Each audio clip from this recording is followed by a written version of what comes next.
Do you think that there's something that women might not be understanding about men? Like before we get into ways that, guys can improve being better boyfriends, is there something that women could do a little differently? I think it comes down to both sides kind of communicating in their own way and not Mm. necessarily like I guess thinking about how the other side might prioritize things, you know. But I do feel like I don't know. I feel like women y'all go through so much that you're fine and that a lot of the onus is on guys and I think honestly that I think that's fair considering history and stuff and like all these things. Um I mean, to me, visually, it comes down to that whole thing, that dynamic we talked about in the last episode. Though, you know, the woman is completely dressed up, glamorous, and the Right. guy is in like an untucked like shirt with the suit that's just not. And it's like, come on, like is that? But I feel like society also has like accepted that, you Yeah. know, and Right. it's like not giving us like moving the bar up for us, Right. and like it's like so low or the expectation is so low that it's like when it's like slightly moved up that like when you're I think it's like when you're used to privilege everything seems like discrimination or whatever and it's like that kind of opposite. It's like, oh, now we have to have emotional intelligence. It's Right. like, yeah. Is that not like the baseline of being a good human being? Like why can't that just be normal, you know? But it's like I have to go out of my way to do, whereas like I think there's so many things you guys have to do that is only really being talked about now because of like the rise of TikTok and stuff that Right. like people didn't men specifically didn't understand you had to go through. Mhm.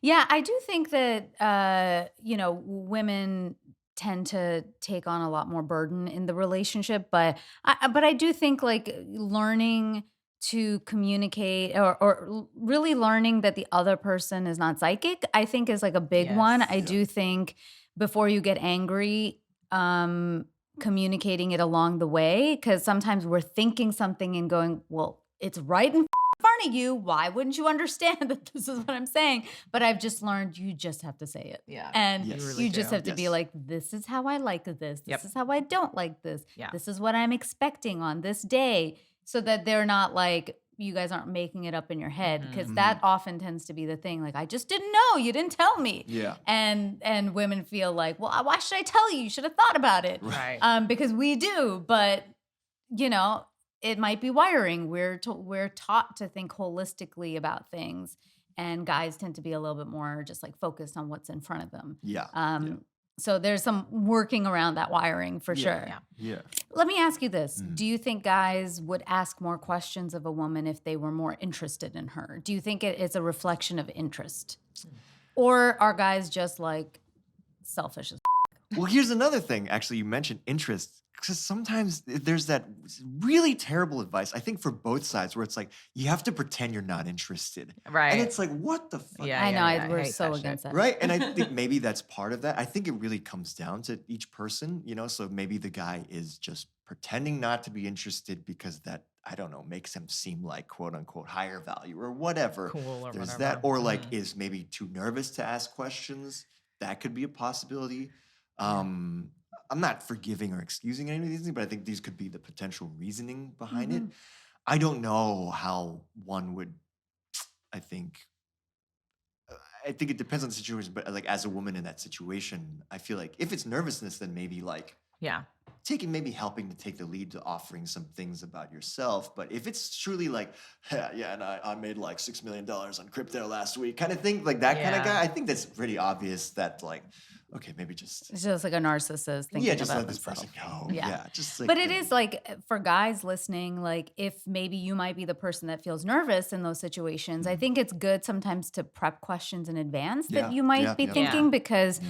it's hard to be present when you're nervous. Yeah. And I've done that lots of times where sometimes I'm about to take a meeting and I'm nervous about something. And so I prep in advance of like what things I might want to talk about if conversation dulls Right. so that it's not this awkward silence or Yeah. or rambling on about something. Yeah. Mhm. Eh, and I think if you're like, well, I don't know anything about them, like look at their profile again before you went out with them, Right. and just see like if it said anything, where they're Yeah. from, Mhm. how many brothers and sisters do you have, like Literally, like, the anything, most the basic. weather. Yeah. We can talk about anything. But there's lots of like icebreaker questions that you guys can also Google. Yeah. Right. Yes. And I think it also helps to, like, going into dates knowing what you're looking for because then you can ask questions based on that, Yeah. so that just opens more up there too. I think also this is something I learned as an actor taking a commercial Yeah. class, Mm. which I think again comes down to like men and women, the differences where I think guys we do laundry lists. Mhm. And so it's like, what did you do today? It's like, oh, I woke up, brushed my teeth, ate some cereal, and drove over here. Whereas like commercial auditions, they're not looking for that. They want to know your personality and stuff. And I think that's the same thing with what women are looking for on a date. And it's like, it's really about the mental experience. So it's like, you could start with like, Paint the oh, I picture. woke up and I started brushing my teeth and I noticed that like my toothbrush was running out of batteries. So then maybe I want to, but then it's like, it's really about exposing and expressing your thought process behind things. Mhm. I don't know if the battery thing was even a good example, but just like, yeah, your experience of what is your point of view about Yeah. things. Yeah, people, I know this isn't the right term to use, but people forget that like we are walking brands. Even Mm, though you might not be a performer, but you are True. still a brand. And at this point, especially with all these, like everybody's a profile. mhm, You don't exist outside of this brand. yeah. And sometimes people just like want to get to know who you are, Mhm, but they also want you to ask them about their brand and like what are they about so mhm, that like you guys can see if your brand values align. I know it sounds like so stupid marketing right. stuff, but it's kind of true. Like Yeah. we just kind of are. I mean, you kind of said a lot of the stuff that you gave a lot of tips along the way of I think people need to communicate maybe in the way the other person Mhm, communicates versus like yeah. this is so Yeah. like love language. It's not about how I perceive love, it's how Right. somebody else Mhm. perceives love. I mean, it's a trend that's happening more lately, which I think is great, is people know to ask, like, do you want a solution or do you want an ear? But I feel like it's always good to default to the ear first. And then if a solution needs to arise or if you want to like suggest one, then that can happen. But I think always lending an ear to yeah, it's really about letting the other person feel seen and heard. And because to reference, there's a video on the internet called, I think it's called The Nail. And Mhm. it's about a woman with a nail in her forehead, literal nail in her forehead.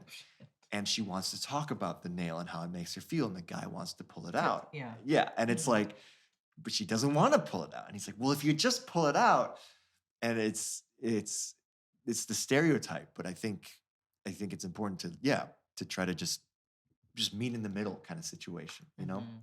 There was one that my friend was recently telling me about. He, lives with his fiance now, and he was saying his learning curve that he had always kind of lived with his family before Mm. that, never lived by himself, and didn't realize how much his mother was doing for him until he like lived Wow. with his girlfriend Yeah. Mhm, or now fiance. And mhm, so when he thought that when he was at like she would say they need to clean on Saturday, he would be like, well, what do you want me to do? mhm, He thought he was being helpful by mm, saying that. right. And she was like, you don't understand. Like, me having to answer that question is another layer in my mind Mm. where I would just like you to see that there are dishes and Right. just do them Right. Mm. instead of me feeling like I'm momming you or babying you, because that's another layer for me to think about. And I was like, Right. oh, that's interesting. It's Yes. true. Like sometimes, and that's what I had to train my boyfriend to do a little bit. But it's fine. It's okay. It's just like you've learned that you just need to say it sometimes. Like, Right. hey, I don't need to tell you to do this. You see it, just pick it up. Like, Right. And that's, I think, also comes back to like society as a whole. Really, there's just kind of babying men. Yeah. I'm part of that. Like there's things where I was just like, oh, I don't know how to do that. I don't know how to organize and stuff. And we've talked about this in my family too, where my sister kind of picked it up along the way too. Because my mom was like, well, we didn't teach both of you, but then she picked it up somehow. And I was like, yeah, I don't know. I don't know. Maybe that's a wiring thing between men and women. I don't know. Um, or it's like for me, certain things where I'm like, okay, I want to clean this, but I also feel like work that I need to do is really much more prioritized. So I just Yeah. end up leaving it.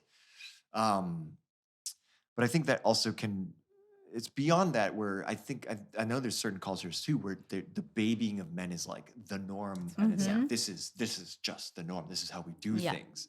Where it's like it hurts everyone, right? Because then the guy is like doesn't have any skills that can help him. Yeah, if he lives on his own or whatever, has like a girlfriend or partner that just expects these things to be done. Because And it is like a partnership nowadays, and it's a lot more about equals. And it doesn't mean that that you have to do a tit for tat every Mhm. single thing equal, but it's like, we have a thing where if I cook, he cleans. If he cooks that day, I clean.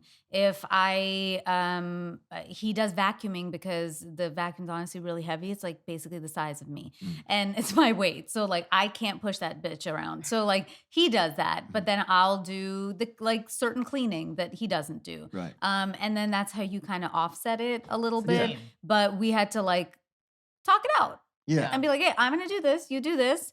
But like along the way, if you see something, pick it up. Right. Like Right. don't, Sure. wait for Yeah. that. And that sounds like good communication. Yeah. Because I think even though it logically is true that it's like, oh, I shouldn't have to tell you to do this, it is true, but it's also like, unfortunately, it's not very good in terms of like, yeah, it's just like, well, then you should be doing that instead of like communicating and talking about like, oh, I have no idea how to do that. I've never learned how to do that. Right. Like, can I at least start somewhere and learn? Exactly. I hope you guys enjoyed that video and check out our next one. Thank you so much for watching, and please subscribe to this channel for more amazing dating, love, and relationship advice from me and so many expert guests. Follow us on socials. We're at Kinda Dating across the board. I'm Natasha Chandel, so you can find me too if you like. And join our newsletter on www.kindadating.com for lots of exclusives. See you soon.